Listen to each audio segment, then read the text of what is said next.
Okay. I wanted to start with an avodah that I always start with a kind of work that I do on myself. However, this week I really did an interesting avodah with a friend of mine. Her name is Rachel, and it was I wanted to really talk about the avodah that I did with her, and then we're going to go to Parashat HaShavua, and then we're going to go to the class. The class is going to be about what it means to be a choosing Jewish woman, a woman that makes choices, a woman of bechira, which is a very high and lofty kind of a woman to do. In other words, women who take charge of their destiny and are able to make choices in their life and stand behind the choices. And why does even Hashem give us choices? Why are we allowed to have the choices? Why are choices there in our life? Okay, so a friend of mine came and did an avodah on the fact that whenever someone says anything that she doesn't agree with, and it was her husband or her daughter, so what we need to do is put some space between us. And when I say space, I mean that the person across from us needs to have kavod and makom. They need to have respect and they need to have their place, and to know that that's them and that's what they're saying and that's what they believe in. And we need to realize that we need to give them that kavod and makom. So when someone comes across from us and says something we don't agree with, so they, just as we have our kavod and makom to have our opinion, they need to have theirs as well. However, she was saying that her daughter or her husband come to her and she tries to put, the space between them, and she feels like her heart is closing down. That space that she's supposed to be giving is actually creating a shutdown in her heart. Now, we don't want to live in this life with our hearts shut down. We want our hearts to be expanded, to walk in this world, being able to breathe and have an expanded heart, to be able to embrace everyone and everything around us in our heart. And how is she going to be able to walk around that way when it creates for her a shutdown and a distance and her heart is closing down? Now, for her, in the space between her and her husband, okay, so this was the situation. The situation is that she vaccinated all 3 vaccines, and her husband decided that he doesn't want to vaccinate at all. And when her husband does not want to she said, my husband decides not to vaccinate, my heart closes down. Now, it cannot be that her heart closes down if in that space there is kavod for him, there's respect for him. The only way your heart shuts down is when you have thoughts in your mind about the fact that he's not vaccinating that are negative, and those thoughts turn into negative thoughts about him. And that's what shuts your heart. What shuts your heart is not, so if your heart is shut and if you have bad thoughts about him, there's no place for kavod over. There's no respect for your husband there because you're having bad thoughts. Now, over here, you decide, this is what I spoke to her about. You decide that you wanted to get vaccinated and he is not. How does that close your heart? And then she said, it closes my heart because I want him to vaccinate. So what is this statement of I want him to vaccinate? Because part of the avodah that we're doing is we need to realize that we can't want anything from anyone. We're walking in this world. The only one we want things of is God, is Hashem. But people are going to live their lives in this world, and we can't want anything from them or expect anything from them. And even more so, it's like we're all pieces of a puzzle that Hashem created in this world. Now, I asked her, if you were to open up a puzzle and instead of 2 pieces that fit together, I would give you 2 pieces that are exactly the same. That's you and your husband. You're not going to be able to finish the puzzle because no 2 people are alike. No 2 people think alike or want anything alike. And you're telling me you want your husband to vaccinate just like you do. However, you're basically telling me that you want to make a puzzle with all the pieces the same way. And Hashem did not create any piece of the puzzle to be the same way. And so giving him that kavod and that space and that makom and, the respect and the space means an acknowledgement that Hashem created each piece of the puzzle very differently. And only in that way, the puzzle works well together. Because if all the pieces were the same, there would be no puzzle. Now, I asked her a question. I said, so you're deciding yes to vaccinate, he decides not to vaccinate, and you want something from him, you want him to vaccinate. So let's say that you're successful and he will vaccinate. What will you get from it? And she said, let's say he will, I will get a peace of mind. I'll get peace inside my head. All the voices and noises in my head are going to calm down instantly. However, the point that I was making to her is her mind will calm down until the next noise comes into her head and will disrupt the quiet in her head. So the peace of mind that we have doesn't happen because something out there happened in the way that we wanted it. And then there was a peace of mind. Our peace of mind comes when within ourselves, inside of us, we have a peace of mind. And then that peace of mind, how do you say, makrin means projects itself into the outside world. In other words, we need our internal world to project to the outside world, as opposed to having the outside world affect our internal world, right? Now, so I asked her, she said, I want it to be quiet in my head and in my mind. So what one thing, let's say, that will happen, that will give you a peace of mind, it will only stay that way for 5 minutes. After 5 minutes, you're going to find something else that is going to take your peace of mind away. So what did she discover about herself? She discovered that her peace of mind is dependent on the outside world, on what happens in the outside world. Now, we want to live in this world that our peace of mind is not going to depend on what's happening in the outside world. We are going to be happy and comfortable and confident and giving of all our good, not because of anything that happens on the outside, because that's who we are on the inside.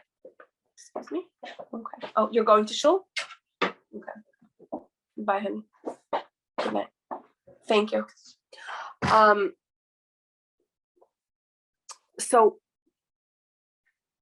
when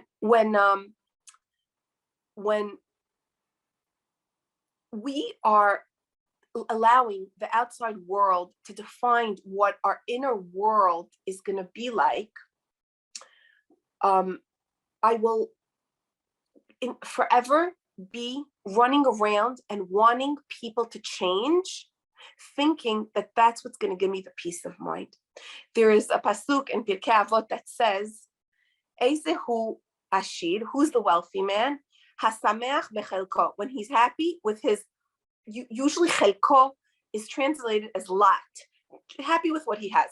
However, chelek in Hebrew also means peace. Whoever is happy with his piece of puzzle kind of a thing. We're happy with the piece of like ground that we have around us that we're standing on. We're happy with just, the little square foot by square foot that we're standing on. When we're happy, when we're happy with that piece, that is what truly makes us wealthy, because it's my part in this world. And we're each born with our shalichut, with a part of us in this world, our mission in this world. And what the Torah is trying to tell us is be happy with your part. And we can't want anyone else's part. We can't, this woman, Rachel, can't expect her husband to work in the kind of job that she wants him to come home at any time she wants him to vaccinate when she wants him to, thinking that all her happiness is dependent on things in the outside world being created to her liking. What she needs to realize is that she needs to create that stress-free environment, that happiness, lifting her eyes up to Hashem and knowing that it's in that relationship between her and him, that this is what Hashem brought into this world around her, and she has to learn to create that happiness from within her, and that happiness will project itself on the outside of her. So, Ezehu Ashir Asameach Bichelko, Sameach b'chelko means I want to be happy with my part of the puzzle, knowing that no one else can have the same part that I have of the puzzle, knowing that the puzzle will be totally not whole, not not fulfilled when two pieces are going to be the same, and there will totally be an empty void, an empty hole in the puzzle that she thinks she wants her husband to be like her. So her avodah was realizing that her happiness is not going to come from without of her, from the mitziut, from reality around us. Our happiness doesn't come from the reality around us. Like, people think, I'm going to be happy when the government in Israel changes. I'm going to be happy when my children are going to start, working, going to school, taking life seriously. I'm going to be happy when X, Y, Z. I'm going to be happy myself. Like, I left Gush Etzion. I could tell myself, I'll be happy only when I get back to the Gush. But no, I am going to be happy anywhere Hashem puts me. I'm going to take charge of that happiness. And not only am I going to take charge of that happiness, I'm going to project that happiness into everyone that is around me, because I know this is part of Hashem's puzzle. Okay, I have actually another avodah that's similar to something that we did that I did 2 weeks ago, and it was really good because something changed in it. I am just trying to decide if I'm going to bring this avodah now. You know what? No, I'm going to leave this avodah because it was really a bit long. And if I have time at the end, then I'm bringing the story that I did with my friend Gila, who actually just married her eighth and last daughter. And I just know that around semachot, around happy occasions, it is such an opportunity to do avodah on ourselves, to change patterns, to be able to look at other people with compassion, to be able to realize that I need to take care of my retzonot, to be able to really know what my retzonot are. My retzonot are my desires, which is what connects me to Hashem. Okay, so I'm going to the Devar Torah. So I have a Devar Torah from last week's parasha, which is Parashat Vayechi. And I have a Devar Torah that actually is from Parashat Bereshit. And I want to, before we end, because next week we're going to be on Chumash Shmot, I want to first touch on Chumash Bereshit, and then I want to go to Parashat Vayechi. So in Chumash Bereshit, because guys, I can't wait another full year till we get back to it. And I heard it this week and I just loved it. So Hashem, when he created the world, he put us in Gan Eden. His decision for us to live in this world was to live in Gan Eden. And what does living in Gan Eden mean? Everything is taken care of for us over there. We don't have a worry in the world. And we're just, we're walking around and pretty much everything is, it's like all week long is Shabbat. Things we were put in the Le'ovda v'Leshomra to work it and to watch it, but it seems like the fruit trees were all there, everything was planted, everything was put there, and Adam was told just not to eat from the tree. So originally, Hashem's first intention from us and his only intention for us was to put us in a world that's all good. And then what happens? Adam eats from the tree. And Hashem comes to him and he said, what did you do? Did you eat from the tree that I told you not to eat? Now, Adam could have had many different responses to that. He could have actually said, Hashem, I screwed up. No one taught me delayed gratification and I couldn't wait. And I saw the tree and I just ate from it. But you know what? Maybe you could teach me about delayed gratification. Maybe you could teach me how, I was just born yesterday, and I don't have all of what I need to function in this world. And specifically, this is something hard for me, and maybe you could teach it of me. So I could imagine Adam saying that, and I could imagine Hashem saying, you know what? Let me teach you the steps of what it means to delay gratification. And instead, Adam says, the wife that you gave me, it's her fault, it's your fault. And what took Adam out of Gan Eden is that he brought himself into a world of judgment. He brought himself into the room of it into the courtroom, into the Beit Mishpat. What does it mean bringing the courtroom into our lives? First of all, bringing the courtroom into our lives is taking us right out of Gan Eden. If we're going to be able to live a life of not blaming anyone, not thinking anything is anyone's fault, not badgering anyone because of what they did, because badgering and complaining and blaming, that's what we do in a courtroom. And then on the other hand, if we also don't self-flagellate ourselves, don't whip ourselves, if we could look at ourselves with compassion, realizing that when we do things, it's because we have the best possible motives of why we wanted to do it, and we can have compassion towards ourselves, we'll be taking ourselves out of that courtroom. And when we do that, that is the entrance to Gan Eden. If we could manage to be able to take ourselves and all the people around us out of this courtroom, out of the beating up of, they were to blame and they said and they didn't do, and how could they, and what did they, all these kind of words that we're so used to, whether it comes between us and our children, us and our parents, us and our friends, us and our, husbands, extended family, not extended family. If we could step out of that courtroom, we'll be straight back in Gan Eden where Hashem put us. And we could really enjoy Hashem's world just like he intended us to do. I just realized that I didn't put my pods on, and I know you'll hear me better with it on, so I'm just getting it 1 second. Oh, here it is. Hold on 1 second. Sorry. Just someone unmute themselves and just tell me if they actually heard me well. Let's do this. I think we heard you well. Let's see the difference. Okay, here it is. What do you say? Okay, so I'm going to continue with Val. Is this a little bit better? I don't notice any difference personally. Oh, okay, fine, great. I'm muting you.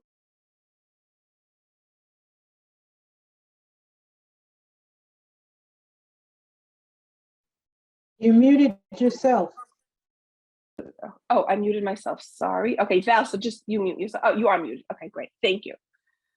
So we have in this week's Parashat Vayechi, one of my favorite parashiot. Well, the past 3-4 were really highlights of the Torah. Definitely in it, we meet Yosef, who is the person who cries most in the Torah. And we meet the brothers who realize that who realize when they go through life that anything that happens to them that is negative or that is, that is hurtful, that is somehow connected to something that they did. And Yaakov reaches the end of his life and he's in Mitzrayim and he blesses every one of his children. And I really look at these blessings as a tzava'ah. A tzava'ah is his last will and testament. And one thing I want us to think about is, and this is really a way to live life, and that is, what would we like to have written on our tombstones when we pass away? This is just something that I'm sure, many people have tried in their lives. But really what I'd like us to think of is, what kind of woman would we like to be when we're 80 years old? Woman or man that we'd like to be when we're 80 years old. And really the time to start living towards that kind of figure, kind of that image that we're going to want to be when we're 80, it's something to start thinking about now. We're not going to talk about it now, but when Yaakov ends up his life, it's a time for us to be able to think about the end of our life and what we'd want to leave behind, even while we're still alive. I had a very special and precious teacher. She was my supervisor. Her name was Deborah Tobin, and she was she lived in Efrat. She was a Lebanese convert. She was a Lebanese Christian.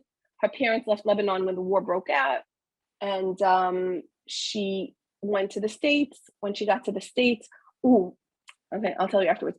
When she got to the States, she went to Harvard. No, what is the university in Vermont? think it's in Ramat, or she went to Harvard. Okay, I think she went to Harvard. And over there, she met a guy called Michael Tobin. He was a very assimilated Jew. And they decided that they wanted to get married. Before they got married, they took a trip over Europe where they ended up meeting a lot of Holocaust survivors inadvertently because he was very disconnected from his Judaism. Throughout the book that he wrote, he just wrote a book that came out. Throughout the book, it was like a lot of it is him trying out a lot of fine restaurants throughout Europe. And she was a vegetarian. And interestingly enough, she was eating kosher, not even knowing what it is. And he was eating totally not kosher, not even knowing what it is. So they also went to visit her family in Lebanon that was still there. To make a long story short, they reached Israel and they and Deborah decided that she wants to try Judaism. She actually really took to it and decided that she wanted to convert. He didn't even want to be, he wasn't so eager to become, to become observant, but he decided to go with her, and they ended up delving into Judaism in a very deep way, where they lived in Efrat, and they were very, very pious people. They were two therapists, opened up a practice, and she was one of the most well sought after therapists. Anyway, I remember asking her, how come she leads the life that she does, which was a life with a lot of thoughtfulness. And she said, I am constantly aiming for that woman that I'm going to be at 80. I want to be when I'm 80, a wise woman, a woman people could turn to, that I have a lot of direction to give, that I have a lot of teaching to give. And every step that I take is going towards that direction. And one of the biggest steps is that she never, ever tells anyone what to do. Whenever they come to her, she tries to figure out with them, what is it that they really want to do? Now, we're going to discuss that today, but I just wanted to say that one of the things she enjoyed doing with her husband is traveling the world. And they decided 4 years ago to climb the Everest. They were very adventurous. And when they got to the Everest base camp, she became very disoriented. And they thought because the air was very thin, that's why she got disoriented. Anyway, when she got to Israel, it turned out that she had early onset Alzheimer's, and she deteriorated very quickly to a point that now she's 70 years old and she's in diapers. And as she was deteriorating, this is really an aside, as she was deteriorating, her family was devastated. And when she was still very conscious, she told me, she said, I lived my life in a very mindful way. I lived just that moment. I never thought about what's going to happen in another 10 minutes or what I did, yesterday or 2-3 days ago or a year ago. I lived it very present. Very hoveh means havaya, means it's a name of Hashem, to live just in the present. So she said, so this illness is going to have me living in the present, whether I like it or not. She was not as devastated as her family. Her husband wrote a book about their travels, and I recommend it. It's on Amazon, and I have it in my bookshelf, and it's called A Love Song to Deborah. Anyway, if anyone wants to read a book, a really good book, highly recommended. But the reason I brought her in and I remembered is because she really lived her life planning for the woman she's going to be when she's 80 years old. Now, I want to focus on a beracha that Yaakov just gives one of his children, and that is the child called Dan. And the beracha he gives him is Dan Yadin Amo Ke'achad Shiftei Israel. So I want to say that Dan was the so first of all, what does that mean? So Dan will be judging, like Yadin will means that he will like be the judge of, just as like one of the Shevatim of Israel, which is like Yehuda. Yehuda was really the kingship and he was the judge and things went to him. Yaakov is saying Dan, who is the last one of the Shevatim to walk in the desert. Basically, they were the ones who were told to pick up after everyone. So he will also be able to be in a judgment position of Bnei Israel. Now, one of a really great author in Israel said that a society is measured by, and he was saying the army is measured by the fact of its ability to wait for the soldier who is tying his shoelace. In other words, a society, an army, is measured by not leaving anyone behind. Dan was the epitome of not leaving anyone behind. He was there. Oh, and the head of Dan is actually called Achiezer, the son of Amishadai. Achiezer means helping my brother. The son of Amishadai is the son of God's nation, right? Achiezer, he was helping my brother in the name of Hashem. So we might think that, being at the head and judging and having the kingship is what it's all about. However, Dan, as the last one, he's the leader, and Yaakov chose him to be the one who leads the ones who come last, the ones who have a hard time in life, the ones that they don't stand, they don't come forward like in the beat of regular people. They're not able to keep up the pace.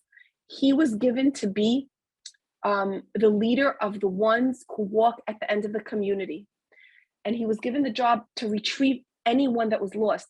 When I was younger and they said Dan was the Me'asef, he was the one that, if anyone found anything behind, he was the one that picked it up, and, he cleaned up after everyone else. But I realized as I got older that it's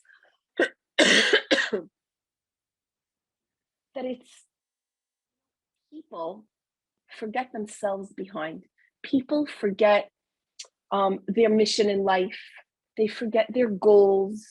They forget people are lost in life. And we need Dan to be able to come and help us find our mission, find our goals, find what we lost, not our articles that we lost. And I was thinking of the fact that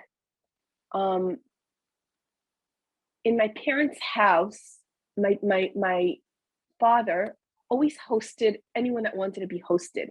But I know that for him to host the most struggling and awkward and backward people, that was his number one priority. If two people would ask him, they're the glamorous, more beautiful, more put together, more, they would ask him to come. And, the more people without strength, that just are not with it would ask him, he would always take the people who are not with it, because he felt like a society that takes care of its weakest is a society that deserves to have a future.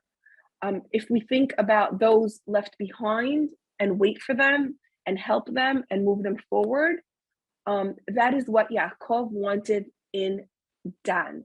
And the name of Achiezer, the helper of my brother, says it all. Now, we also, there's, so Dan gives the strength to the people who lost their strength, lost their love, lost their taste for life, lost connection to the people around them. So his job was to give people back their strength. And there's also a pasuk that says, "Hevedan kol adam lekaf sechut." It means to judge the other person favorably, and it really also means that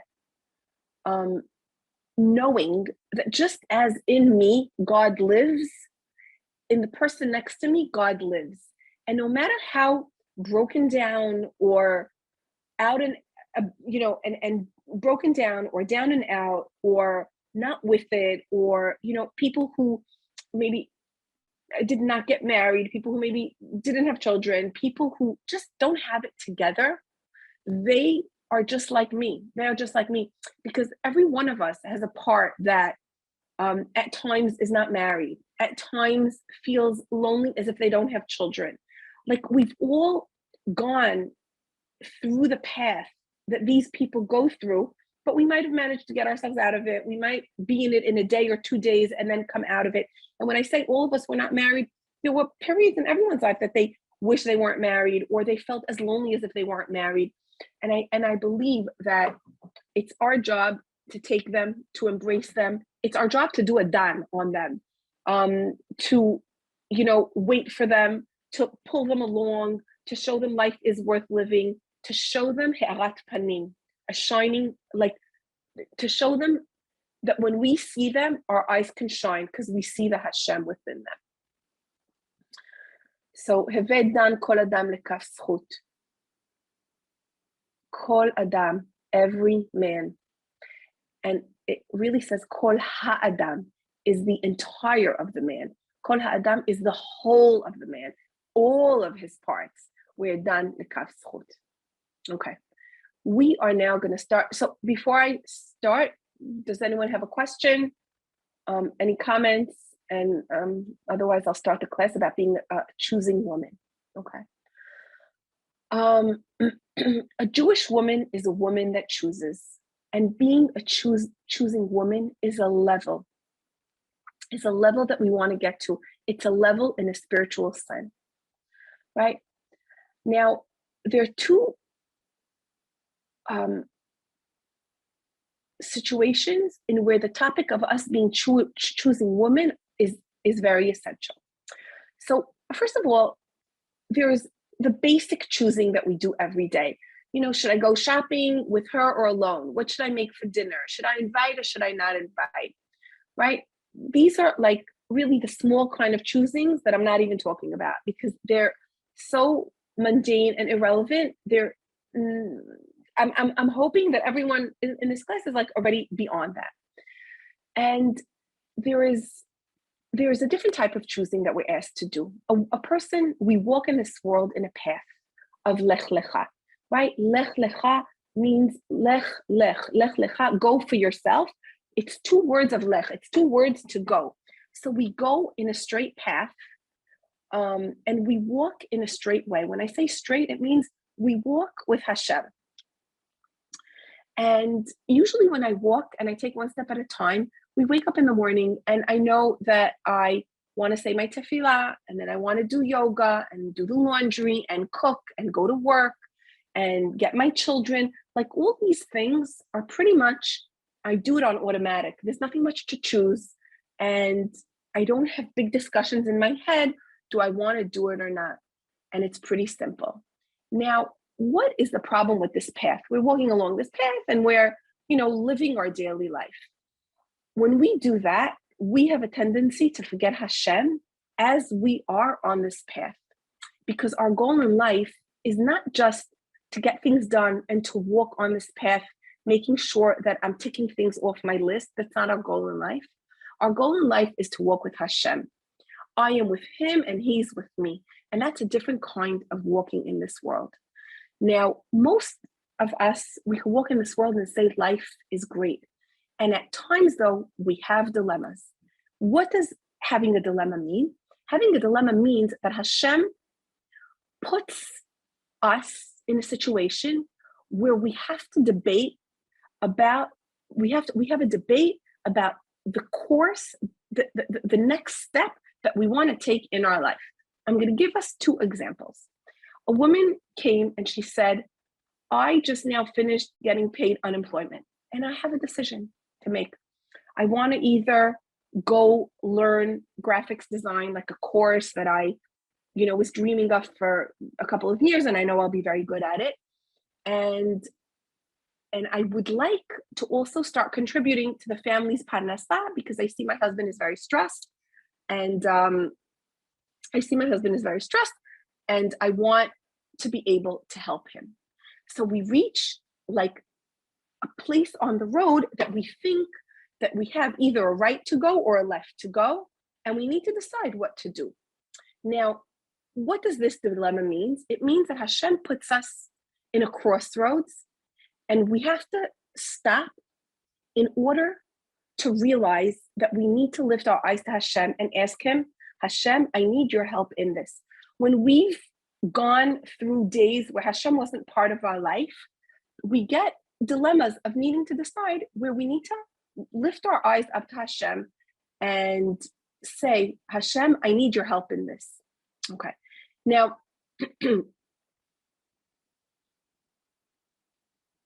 this woman who was debating whether she wants to take the graphic course or goes back to work starts her decision process making in a very non-conducive way and in a way that shuts Hashem out of her picture. Because what is she talking when she's like, she had a whole hemorrhage of talking. On the one hand, I want to because this is what I really dreamed about and I think I'm good and I'm very talented. And on the other hand, my husband, my children, the financial situation, the bank account, da da da da da.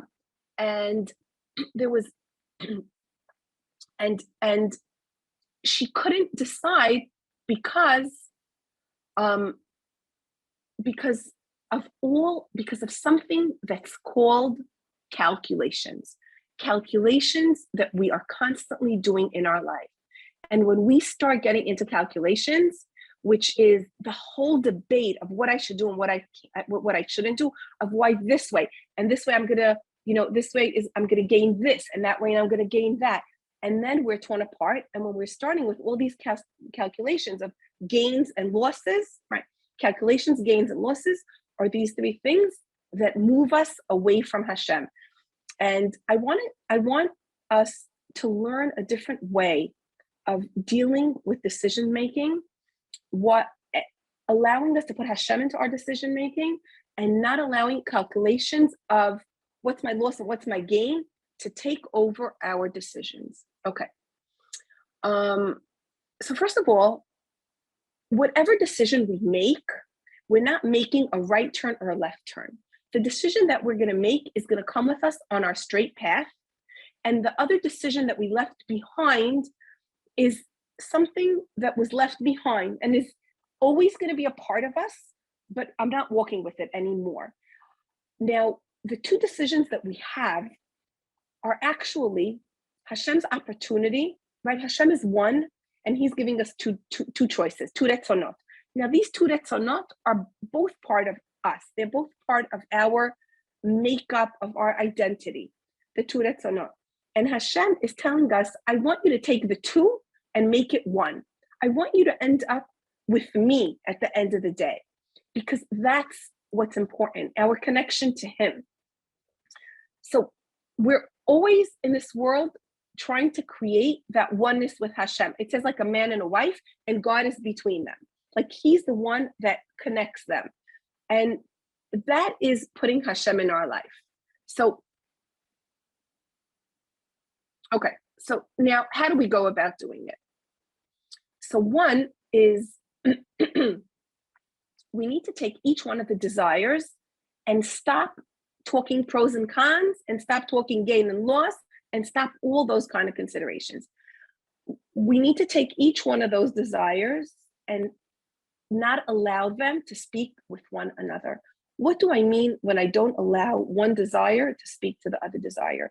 Usually the whole pro and con business and, the battling it out, that I feel like there's a battle happening within myself, happens because I say, you know what? I want to do graphics, like because the two parts are talking to one another. The two parts are talking to one another, and the graphic part is like the working part is telling the graphic part, you're so selfish, you want to look, your husband's working, your family's falling apart, they can't survive without your salary. What usually happens is one part puts the other one, and the graphic part might tell the other part, I've sacrificed so much for my family. Now it's my turn. I want to have my chance in life. You can't take it away from me. I gave up so much when I had children, when I came here, when I went there. And those two retzonot actually battle each other's. And that's what creates a total war within us. And within this lack of peace, Hashem doesn't exist at all. What we need to do is separate those two retzonot, right? It's like, it's like a disrespectful talk. Each one of those retzonot is like a different woman in us. And it's a disrespectful talk between two women. But really, this is all one woman. And we need to be able to talk, to have a conversation with each one of the sides and give each one of the sides respect and space. We need to give kavod and makom to each one of the sides. So we need to tell the graphics part, why you want to do it, why you always looked forward to it, how talented you are, how you want that to come into fruition. And the side that wants to go to work, how important the family is for you, and how your husband having lesser of a load will make so much of a difference, how you want to give your family through going to work. These are the two parts of you, and we need to speak to each one of those parts with kavod and makom. And the whole conversation of, you're selfish, you're not thinking of your husband, you're not thinking of your children, the whole conversation of gains and losses, of calculations, of competition between each one of the sides is also trying to fight it out and say, which is better? I'm better because of this, I'm better because of that, but both of them is really me. So we need to take those two retzonot without the calculations, without the gains and losses. And we say, on the one hand, I want to go learn graphics. On the other hand, I would like to go out and work and help my husband with the parnasa. And my emet is X. We say what our emet is. And at that point, the other ratzon stays back on the road, and we never look back. In Judaism, we never look back. We never look back. And we continue straight on the road, straight on the path, and we go with that ratzon. And that is going with Hashem. That is going with Hashem. In other words, we chose one. We had two, we chose one, and that is going with Hashem. Now,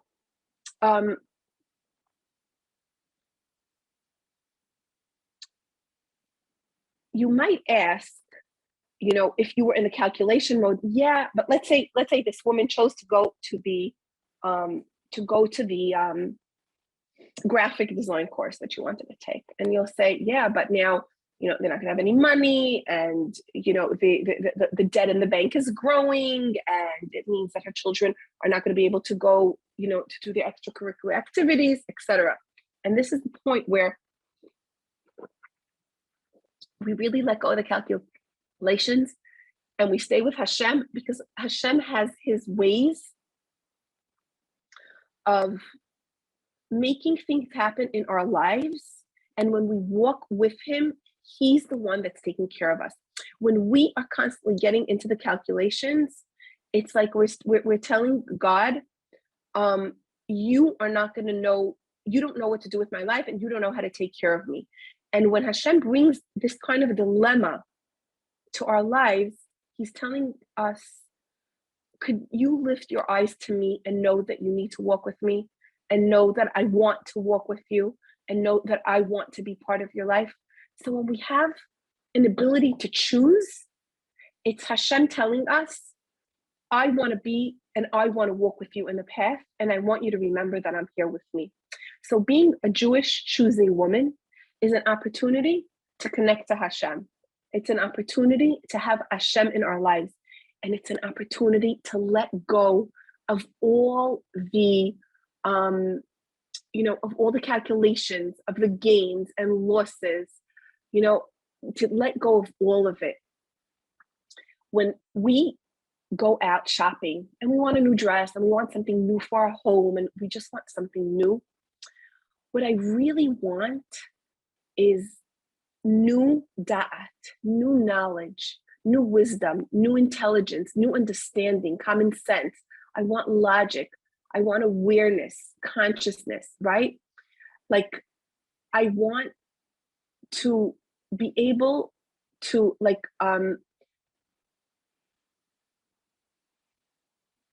to have this kind of knowing, to be able to share. Like, sometimes when we go out to buy something new, we think we want something new, but we really want a new kind of mindfulness to enter our mind, not to be so clogged up with gains and losses and chishuvim and calculations, like always calculating the whole time. And we want to release our mind from it, because only when we release our mind from those calculations, then could we get new da'at. So I sometimes when we go out to just buy new things, it is because we want something new. But what we really want is new wisdom, new knowledge, new da'at, like etz hadat, like the tree of knowledge. And the new da'at that I want to get gets lost in the calculations, gets lost in the gain of loss. So when I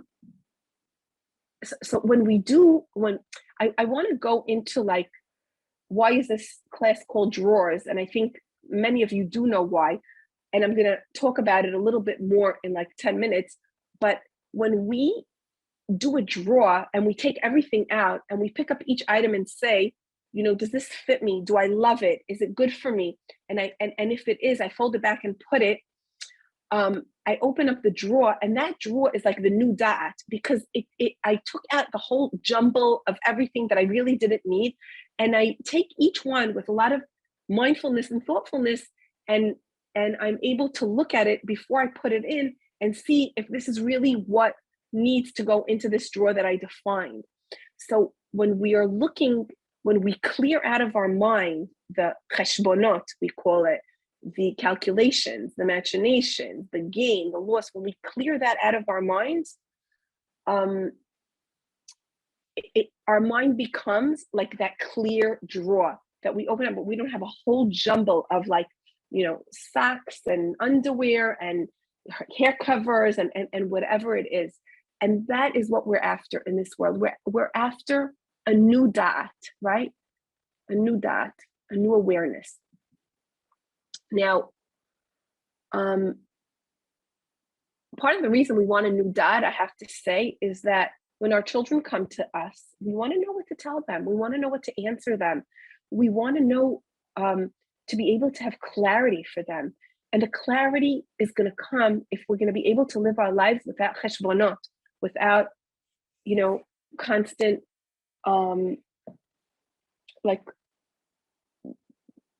constant trying to think, and what if, and what's that, and what's the other, and all that is like that ball of yarn that the cat scrambles, and that we can't even pull it apart. We're trying to just get rid of that. Now, I want to give you a story that I had with my daughter 2 days ago that totally brings this into like very clear, into like clarity.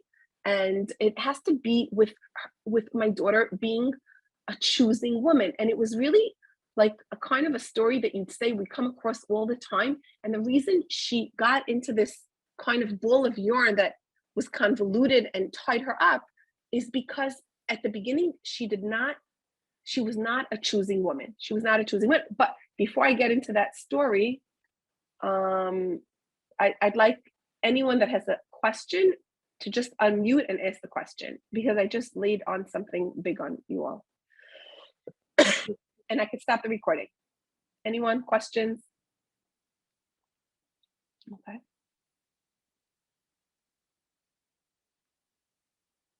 Okay, I'll go on with the example.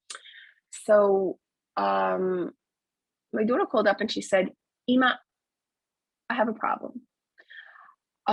It was 12 o'clock and my kids were coming home at 1, and I wanted to cook something for them. Now, usually I try to cook, you know, I try to cook and I have all my children in mind, right? And I try to have always something that everyone likes. And I decided that she didn't even say I decided, she said, I just wanted at this point to cook one pot. I wanted to cook actually brown rice and a potato soup, and a potato soup, like a sweet potato soup.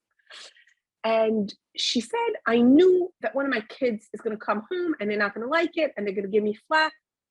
This is what I wanted to, even though every day I make something that everyone likes.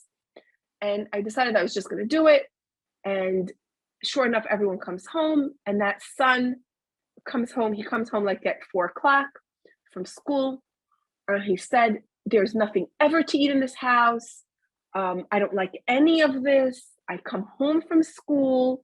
I want something warm. There's nothing here that I like. And you know I hate this kind of food. And she said that she tried to say, like, she wanted to start to say, let's make something together that you like.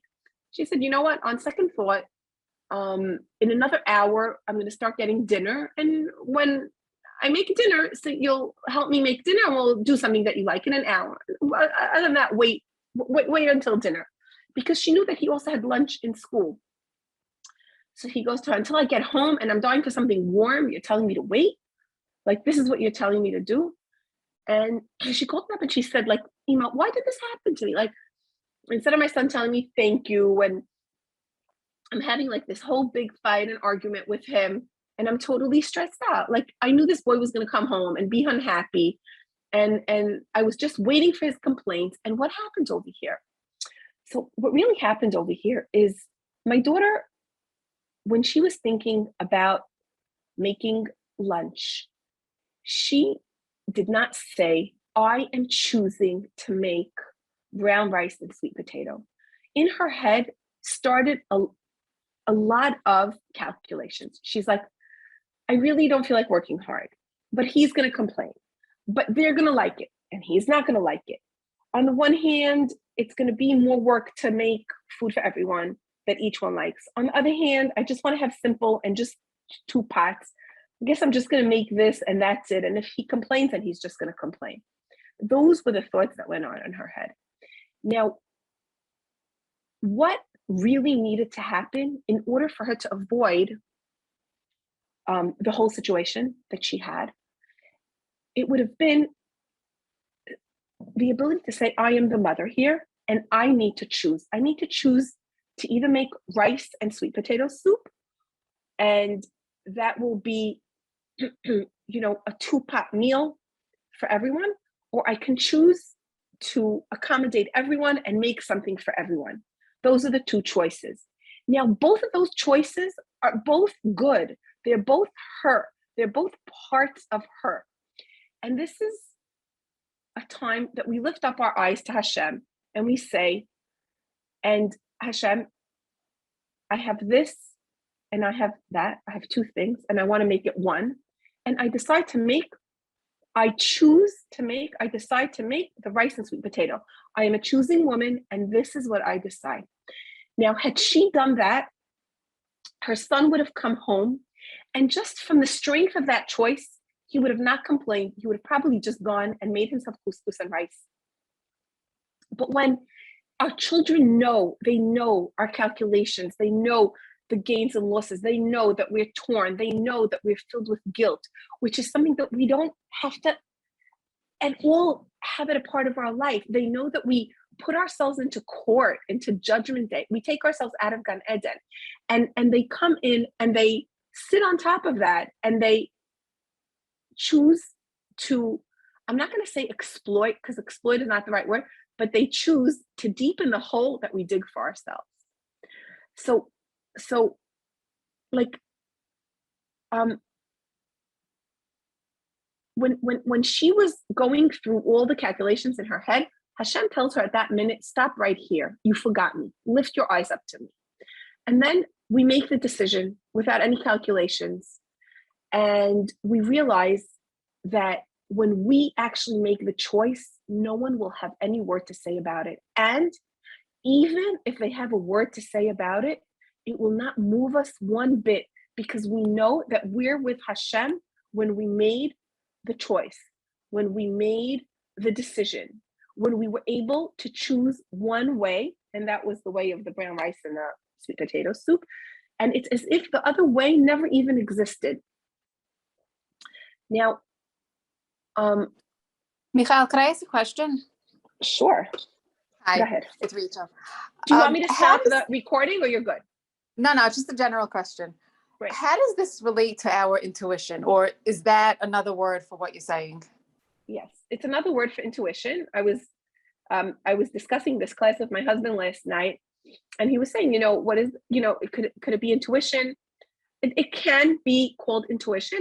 However, I'd rather us say that it's the voice of Hashem within us, because it's really two retzonot that we have that both came from God. And God, some people will call it Ruach HaKodesh. Like Ruach HaKodesh is something that it's like a bit of a prophecy that comes to us and we go with it. Now, if we were to get a prophecy from God, it would be like Hashem literally talking to us. And by the way, when we're choosing our Ritzonot, Hashem is talking to us. It's an intuition, it's Hashem there with us. If we were to get a prophecy for God, we'd be so certain of it. We'd be, saying this, like the prophecy of you're gonna make brown rice and sweet potato soup.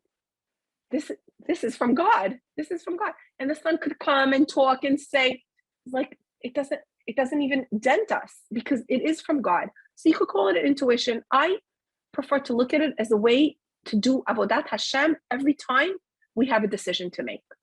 Every time it comes to us. It's an opportunity for us to lift our eyes up. Opportunity for us to get some kind of Ruach HaKodesh.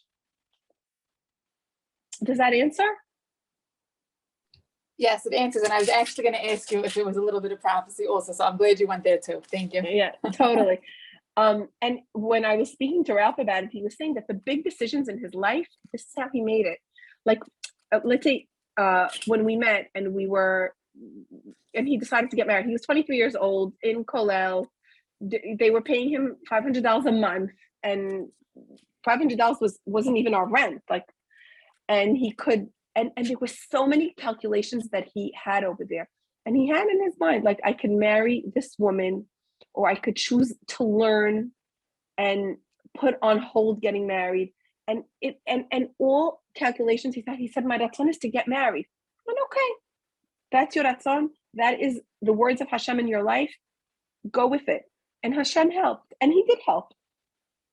So we took all our wedding money and we used it for the first month. And then the second month, one of his uncles, a huge kollel, came to his uncle and said, could you donate, thousands of dollars? And the uncle, for some reason, thought in his head, I have a nephew that's learning to be a rabbi. And of course I could give this guy, but let me give my nephew. And they gave us an amount that enabled us for the next 3 months. Like that's how it went.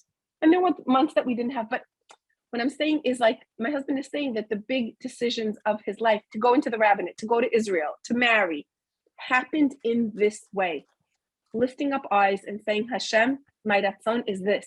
And I'm just going, and I'm just going straight with you, going straight with you. Right. It's beautiful. Yeah. Isn't it? I love it also. Okay. Also, the world that we're in, we need to realize, is really filled with calculations, right? Like, let's say I went to my daughter's house and I go there and I clean the floor and I do the laundry and I cook and I even take care of the children. And I think to myself, what is this? She didn't even say thank you. Like, I came, I did this, I did that. She didn't even say thank you. That is also called calculations. You know why? Because I went to my daughter's house because she's my daughter.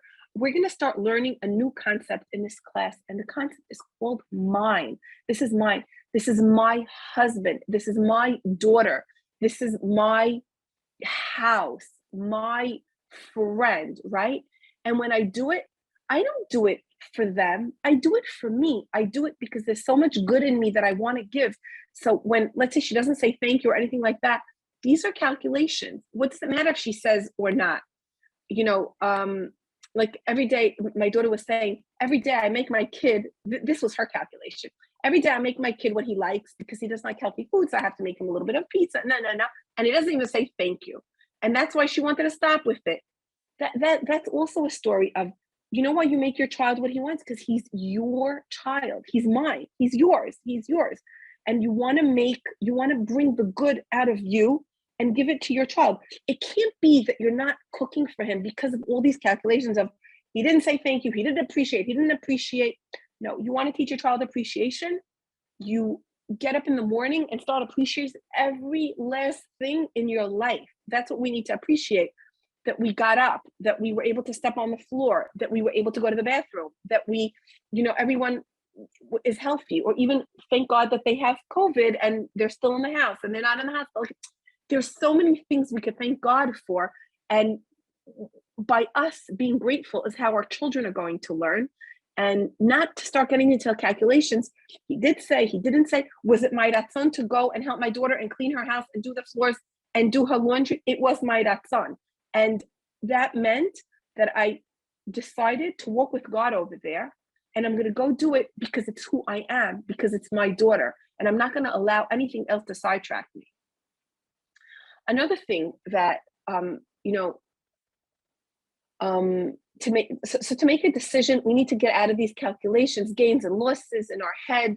It creates a jumble. It does the opposite of what we're learning. And what I'm trying to ask everyone to do is, when we have a situation with ourselves, like to decide or whatever, to talk about it once with ourselves and not to constantly, grind it. And it's like we're chewing on it and thinking it and rethinking it and talking and retalking endlessly, instead of just thinking about it one time, making a decision and just going with it as if the other decision didn't exist. Now, what clearing our heads of all this jumble is like clearing our drawers. And I want to talk a little bit about the drawer. And I noticed that I just got to the hour limit and I still want to continue. Okay, I'm going to go on. Anyone that wants to sign off could, and then could listen to the recording, but I just have 2-3 more very important things to do. Okay, how is it that the drawers and the closets and the shelves that we have in our house, they are the ones that there are teachers to teach us the calculations that are going on in our heads. So the reason we do our drawers in our house is because we will then understand the sentences we have in our heads of the calculations, and then we could decide to relinquish it, get rid of it, and let it go. Now, with letting the objects in our drawers go, that is allowing the calculations and the gain and loss to go from our heads. What do I mean by that, and how do we go about doing it? When we have a drawer, this is for anyone that's in this class that didn't hear it. When we have a drawer, we need to empty it out totally. Let's say I'm doing my scarf drawer. But it goes for any drawer, for silverware, the drawer, your bedside drawer, your socks, your underwears, your sweaters, shirts, etc. So I am doing my headscarf drawer. So I take all my headscarves out of the drawer and I wipe down the drawer, and it's clean and it's empty. And I need to define it as my headscarves. Now, my headscarves, I have 3 categories. I have a category of Shabbat, I have a category of everyday, and I have a category of weddings and semachot. So those are 3 categories that I have. Now, each category is never going to touch the other category. And I need to take every single scarf and say, this is, let's say, a summer scarf. I look at it. Do I love it? Does it fit me? Does it look good on me? Do I enjoy wearing it? Is it comfortable for me? These are the questions I ask. And if the answer is yes, I fold it and I put it in my scarf drawer in the summer pile. And that's how I go throughout the drawer. So I'm going to have things that go in, and I'm going to have a whole pile of things that are out. That whole pile of things that are out are the calculations and the gains and losses that I have in my head. Because when I look at them, I have to ask myself, why are these things in my drawer? And let's say I take a scarf that I left out because it didn't fit into the summer, winter, or into the semachot one. It was a scarf, let's say, that I bought that was really expensive. And I say to myself, oh, it's such a shame to give this away. It's such a shame to get rid of it. It was so expensive. Now that is a calculation. And that is something that I need to get rid of in order to get rid of the thought in my head, oh, it's such a shame. Or let's say, why didn't I get rid of it? Because I have no strength to. I just might as well leave it here. No strength, that I have no strength, is also like a sentence, a calculation sentence that I need to get rid of. There's also like, what I'm going to leave it because it looks good on me when I'm skinny. Now I'm not skinny. I have to let go of when I'm going to be skinny, like waiting for a time that might never come, waiting for a time that might never happen. And we need to, walking with Hashem means the knowledge that when I do lose those 20 pounds, Hashem is going to present me with new things that will suit that point in time in my life. So the extraneous thoughts sit on objects that are extraneous in our house. And when I take those objects out, I take the thought out, right? Because it's not me. Now I take those thoughts because really thoughts are not me. Feelings also are not me because they pass through me and they change, right? So what is really me? Really who I am is my retzonot, is my desires, is my will. Those really reflect who I am. In other words, my daughter, when she decided to make rice and sweet potato soup, that her ratzon is who she was at that minute. Her ratzon was to make a 2-pot dish for her family, and that is who she was, a mother that is giving a 2-pot dish for her family. So our ratzonot is who we are. So my daughter's son, when he comes with complaints, it's because she wasn't able to say, I have 2 ratzonot, and she was not able to go with her emet. And those debates create a son that comes in and could continue the debate within you that you had within yourself. If you didn't have that debate within you, he couldn't come and continue that debate. Okay, so when we finish with calculations, this is like a Michal Parrot sentence. When we finish with all our calculations, it's as if time stops for us. She says that people who don't live within calculations, they're able to do, like in 4 hours, something that used to take them 4 days to do. Like the unnecessary thoughts bring us to such jumble in our heads that there's no kavod and makom left in our lives to give anyone when these thoughts are, jumbled in our heads. Okay. So I wanted to go through 2 more things, but I think I'm gonna stop here. I wanted a story of someone who had a bar mitzvah, and then my friend who had a wedding. I really find that these semachot, are a ripe, fertilized ground for doing avodah. And also, like, if anyone has a simcha, and if anyone has a happy occasion that is coming into his life, so that is really an important time to define who you want to be in this happy occasion. Just like we define what the draw is, we need to define who we are in this happy occasion. I'm gonna pick it up from here. The 2 happy occasions at avodah that I did with 2 women who changed their approach, to life by having a different head in these happy occasions that they were giving. One was at a wedding and one was at a bar mitzvah. And I'm going to stop here and just ask if anyone has any questions or any comments. I'd love to hear.